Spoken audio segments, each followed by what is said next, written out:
Hello, welcome to Owerri, southeast Nigeria. Well, it is known as the state of the Big Five. Now, for those who are familiar with that term, when you talk about the Big Five, it is often associated with the top most dangerous, highly poached, and of course, top of the food chain wildlife in the safari. But in Imo State, in the political sphere, we are looking at top 5 contenders for the post of the #1 citizen of the state. Though there are about 70 of them, but these top 5, they've actually been in the political sphere for a very long time, and they've played significant role both at the state level and at the national level. So they command a huge following, and of course this sometimes brings about some level of tension at one point or the other when the supporters, when they meet or when they clash.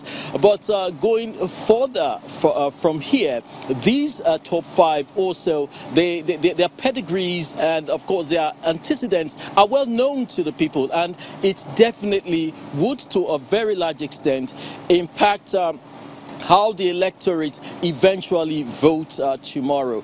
But incident leading to this election actually has put Imo State in a position where it is now regarded as a flashpoint, or one of the very, very hotbeds of political activities this period. In terms of security, however, the police public relations officer, SP Orlando, when I spoke with him earlier on, told us that there's been deployment of personnel across town in order to curtail any form of violence. We're talking about 10,000 policemen and of course other security agencies, about 13,000 of them all. And of course he also said that there would be air surveillance in some of the areas, especially the oil producing areas of Imo State.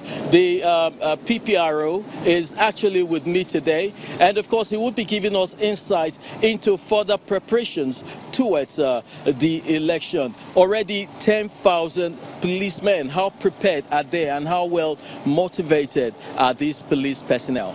Good afternoon. I can tell you that the men are ready. We are prepared adequately. We have been lectured. We have engaged our men in training and retraining programs, and I can also tell you that the Inspector General of Police in charge of the Southeast was here yesterday, talking about DIG Anthony Michael Obizi. He was here yesterday and he lectured officers and men on the do's and don'ts of the officers on election duty.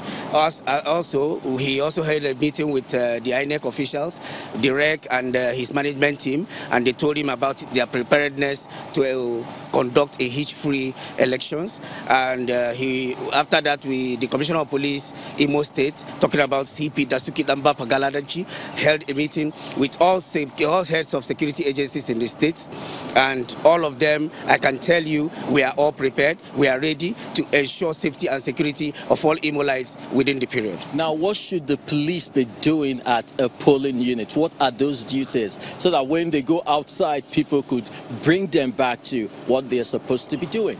Yes, our duty is to ensure orderliness at the polling unit. And also, if there are crimes that are detected, it is the duty of the INEC official to tell us, to report to us and instruct us to make that arrest, and then prosecution takes place after investigation. We'll take it up from there. So, by and large, we are ready. By tomorrow, there will be restriction of movement from 6 a.m. to 6:30 in the evening. That is part of the job. For the purpose of this assignment, all security agencies were working in synergy and partnership. We are all one. All of them are seen as police officers tomorrow. You have some military men in some checkpoints and nipping points. We have people on patrol. We have people on surveillance.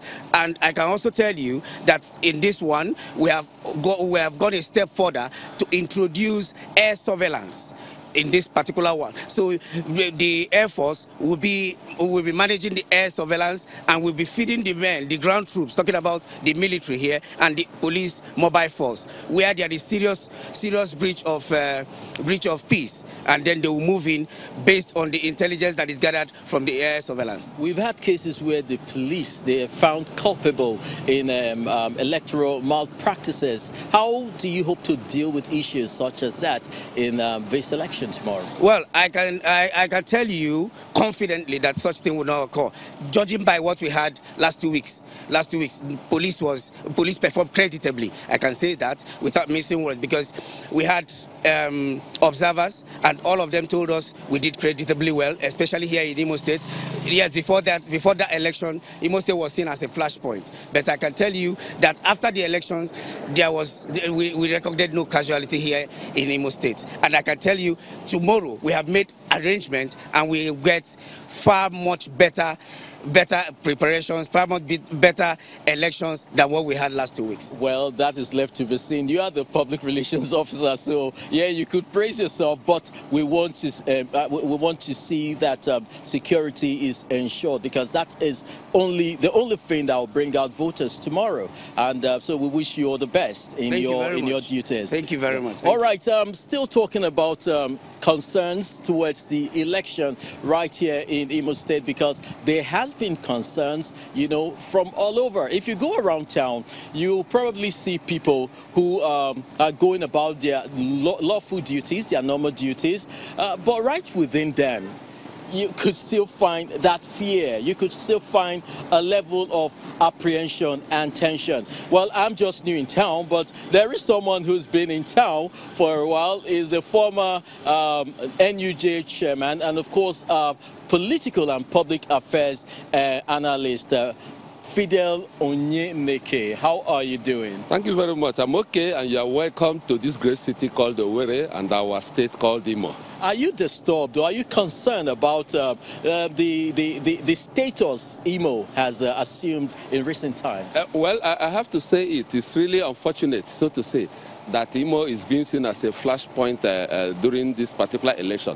But again, I'm also not too much surprised, because this is a state of highly enlightened people who are very much politically aware, people who really know what they want in terms of governance, and people who feel that they should select whoever will be their governor, whoever will represent them at the House of Assembly, and so on and so forth. So because of the elitist nature of Imo State and East people, that is why everybody is very conscious. Everybody wants the best. And of course, in doing this, ordinarily, as human beings, you will expect people, bickerings and so on, something that is close to having it look like as if it is a do-or-die affair, which actually is not supposed to be so. But because of so much interest, so it's expected. How do you think this would affect tomorrow's election? It's just less than 12 hours from now. How do you think it would affect the election? Well, Imo people are used to this type of situation. The only thing is that people are going to come out, because in spite of no matter rumors of intimidations and so on,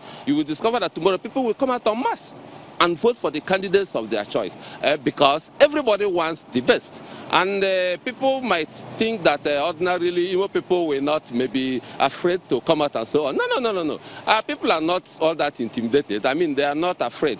I've been in Imo for a long time, and I know the interest of our people because of their political consciousness. They want to participate, and it played out on the 23rd during the last election, and I'm sure it's going to happen again tomorrow. And moreover, this is a state where we have the three geopolitical zones have always shown a lot of interest in who becomes the governor. I'm talking of the gubernatorial elections now. And some people are feeling, those from Owerri zone, are already feeling that in the past 16 years, 20 years since the creation of Imo State, that they've not had, they produced the governor of the state, except when they had somebody who just was there for about 3, 4, 5 months. And the people of Okigwe zone also feel that they were there, they had only one tenure, that they want to complete their tenure. While the Olu people, some people feel that Olu people had dominated them in the past, and some Olu people still feel that they should also come back, that it should be whoever gets it should be there. So that is why we have a lot of interest. But I pray it plays out very well, because it's going to, I mean, this is not the first time. The best will come out definitely tomorrow. All right, thank you so very, very much. The former chairman of the NUJ Imo State chapter, Fidel Onyeneke, thank you so very much. Well, the weather, it's getting friendlier. Earlier on, it was very, very hot, but this time around, it is getting friendlier. And the weatherman says that tomorrow, there is 50% chance of precipitation between 10 and 12 o'clock. Well, while that is a probability, it is almost 100% sure that the election would hold tomorrow in Imo State. Let's get back to you in the studio.